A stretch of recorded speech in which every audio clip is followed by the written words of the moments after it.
Alan had worked at 5 separate nursing homes prior to taking a maintenance position at the Ray Chandler home in Hingham, Massachusetts. He'd also been let go from each of the previous 5 establishments. Not fired. No, never fired, Alan thought, grinning. Too careful for that to happen. His grin spread to a smile as he filled the mop bucket with hot water. Bubbles foamed directly beneath the heavy flow from the spigot in the custodian's closet. The strong, comforting smell of cleanser filling the small room. While the water level rose in the bucket, Alan quickly glanced out the doorway. When he saw no one was around, he ducked back in and checked his stash. In an old laundry detergent bottle marked clearly with the words "vomit cleaner" on masking tape, Alan hid his gems, his extra source of income, the pain meds he swiped from the residents. Mostly muscle relaxers mixed with the occasional oxy. He was never heavy-handed, only stealing 1 or 2 each shift. Any more and people would notice. They figure it out eventually anyway, Alan thought, tucking the vomit cleaner back down behind a stack of 1-ply toilet paper rolls. He turned off the water, carefully, backed out into the hall as he held onto the smooth handle of the mop, and looked around. 2 in the morning on the graveyard shift and the 4th floor was quiet. Perfect, Alan thought. When it was quiet, he usually could find his insurance. The reason why he'd been let go but never fired. No, he grinned. Never fired. Not Alan Wells. In the quiet hours of the morning, when even the worst insomniacs had gone to sleep.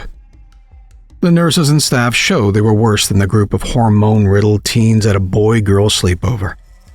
Alan had caught plenty of people in compromising situations, and never with their spouses. Alan always made a big production out of the discovery, too.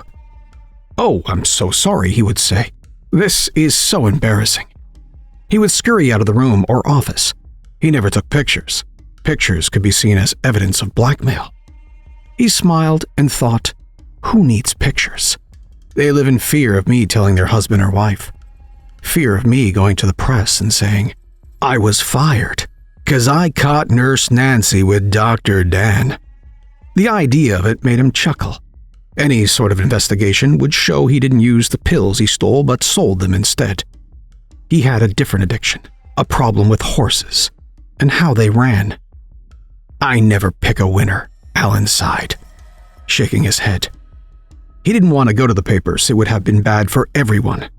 Better to quietly suggest they let him go. They always did, and he always got another job. Janitors were in high demand at nursing homes. No matter how much you clean, Alan thought, stopping at the nurse's station, you can never get the smell of death out of the air. "Hey, Alan," Mary Beth said, coming out of the back of the station. "Hey, yourself," Alan said, grinning. He put the mop in the wringer, squeezed it out, and began to clean around the desk. He liked Mary Beth. She never gave him a hard time about his job, so he always took care of her area first. She stifled a yawn and asked, "Did they tell you Dr. Chandler was coming in to do rounds at 3? Alan paused, saying, "No?" "He is," Mary Beth said. "You may want to take your break then. He's a little different. Katya Denisovic, the first shift supervisor, she'll be in here with him. I'm taking my break when they show up. You're welcome to join me." "Thanks," Alan said. "But I gotta leave early, so no break for me, just a quick cigarette. But I'll take it at 3, to be on the safe side." "All right, Alan," Mary Beth said. She yawned again, shook her head, and started to work on the computer. Alan whistled to himself as he mopped the floor. He moved steadily away from the nurse's station. Dr. Chandler's coming in, Alan thought happily. And with the head nurse. At 3 in the morning. Sometimes he thought, whistling a little louder, it's just too easy. For nearly an hour, Alan worked steadily, attempting to clean the uncleanable table. At 2:55 a.m., Mary Beth found him. "You may want to grab that cigarette now, Alan," she said softly. "They're here." "Thanks," he said, pushing the mop and bucket into a corner by the fire door. "I'll grab my smokes and be outside." She nodded. "Do yourself a favor. Stay out of there until you see them leave, all right?" It's best to give them their alone time. Sure thing. Mary Beth smiled, glanced nervously back towards the center of the wing, and then left. Alan wandered back to the custodian's closet and went in and got his cigarettes and lighter out of his coat pocket. He made sure to pass by the nurse's station so he could get a look at the lovebirds. They were the oddest couple he had ever seen. Katya Denisovich was middle-aged, shorter than average, and she looked as though she could have worked in a circus as a strongman. Her face was broad, slightly tanned, topped with platinum blonde hair kept in a neat bun at the back of her head. Dr. Chandler was the polar opposite. He was tall, almost freakishly so, and looked as though he would hit his head if he didn't duck when he passed through the doorway. His skin was exceptionally pale and seemed as though it was paper thin. His arms and legs were longer than they should have been, bare wrists showing where shirt sleeves ended. He was bald, too, and his skull was slightly elongated, almost coming to a point in the back. I might have to take pictures of this, Alan thought gleefully as he kept a solemn expression on his face. Bet I could sell them to some dirty website. He smiled at the curious couple, received near simultaneous nods in reply, made his way to the elevator. He rode down to the ground floor, hurried over to the service elevator and took it to the 3rd floor. The trick, he reminded himself, was to be quick and quiet. From the 3rd floor, he took the back stairs to the 4th, slipped out onto the wing. He stood in the corner by his mop and bucket and listened. It won't be long now, he thought. Over the years, Alan had learned how to be patient, so he waited, and he listened. Soon he heard them. The noises coming from Mr. Gunderson's room. Alan sighed, disgusted. Poor Mr. G, he thought. The old man has the room to himself, and they do it in there while he's sleeping? He shook the disgusted feeling off and crept along the hall to Mr. Gunderson's room. Mr. Wilkins, Gunderson's former roommate, had passed away the week before. People usually got new roommates quickly, but not Mr. Gunderson. Bet this is why, Alan thought, nearing the open door. So they can have their little meetings. Guys on so many meds, he'd never notice what they're up to. Alan stopped at the placard under the room number and listened. One of the room's beds creaked and groaned. Someone was panting and moaning, the bed occasionally slamming into the wall. A smile moved across Alan's face, and he quickly got it under control. It wouldn't do to look like the cat who caught the canary, not when he needed to pretend surprise. Alan took a deep breath, allowed a mask of innocence to slip over his face, and he stepped into the doorway. I'm sorry, Alan started, but the rest of the sentence died in his mouth. The scene before him robbed him of the ability to speak, almost of the power to think. Mr. Gunderson was on his bed, the blankets thrown off and lying in a heap on the linoleum floor. His flannel pajama shirt was torn open, the buttons shining in the pale light of the bed table's lamp.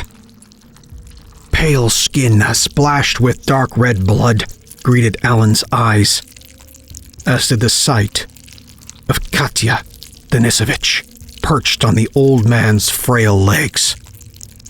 Her hands were wrist deep in Mr. Gunderson's open stomach, some unknown organ held lovingly in front of her.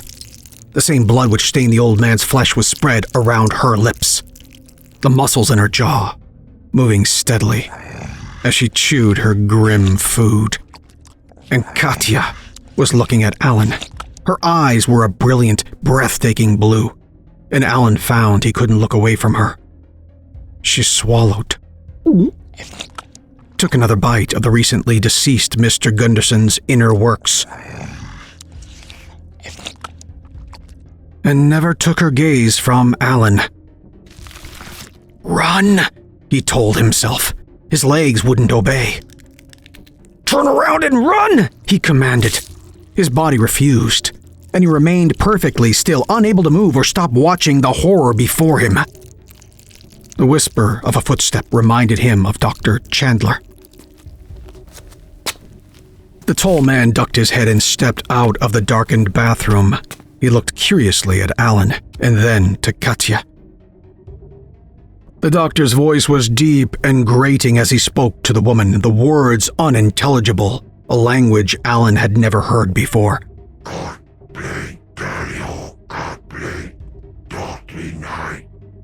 Katya nodded, placed the remnants of the organ on Mr. Gunderson's thin chest, and climbed down.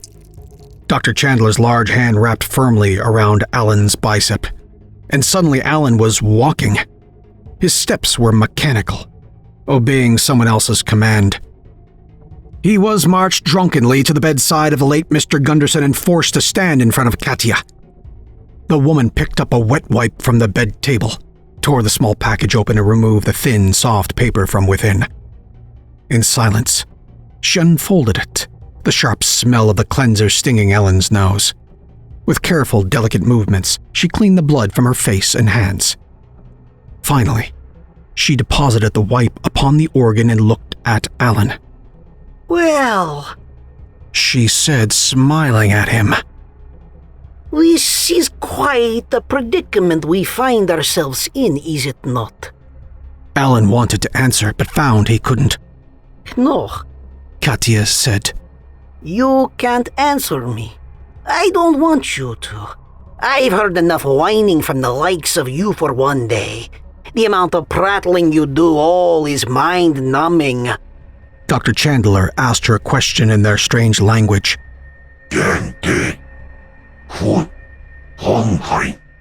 Yes. And she nodded, smiling. "My familiar is quite concerned about you," Katya said, walking to Mr. Gunderson's easy chair and sitting down. It's been decades since someone was so rude as to walk in on me. He is wondering what we are to do with you. I'm sure you're wondering the same. Just let me go, Alan wanted to shout. I won't say a word. I promise. I'm certain Katya continued.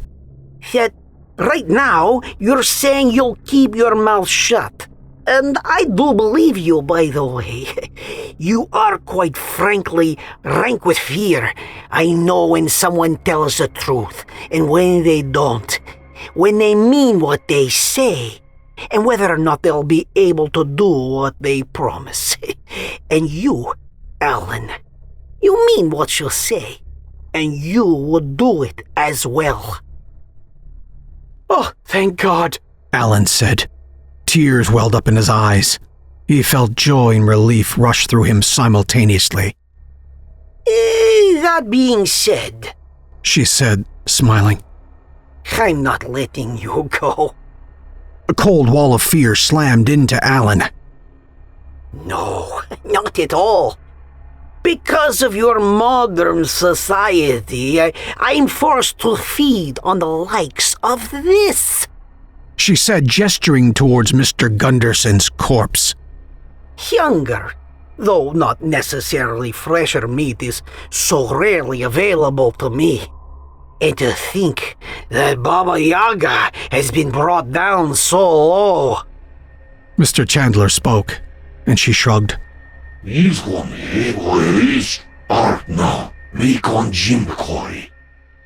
Panic swarmed over Alan and he turned. Dr. Chandler stood directly behind him. The man's pale face was emotionless, expressionless. His features were mask-like, no more real than a child's Hollywood costume. With his heart thundering in his chest, Alan tried to run past the man. Dr. Chandler's great hands were too fast. A blur of movement, and Alan was slapped backward. He spun, smashed into the wall, staggered, and fell into Mr. Gunderson's bureau. Pictures tumbled. A frame fell and the glass smashed on the cold floor. Alan slipped off the edge of the bureau, a throbbing pain exploding in his hip. He caught himself as he dropped down, screaming as glass cut into the palms of his hands and the tips of his fingers. Still, he struggled to get to his feet, his mind racing. He could no longer think coherently, his eyes locking onto the steady drip of blood from Mr. Gunderson's bed. Baba Yaga's tall, strange familiar stepped closer, and Alan weakly swung a lacerated hand towards him. The woman laughed. spoke in the curious language.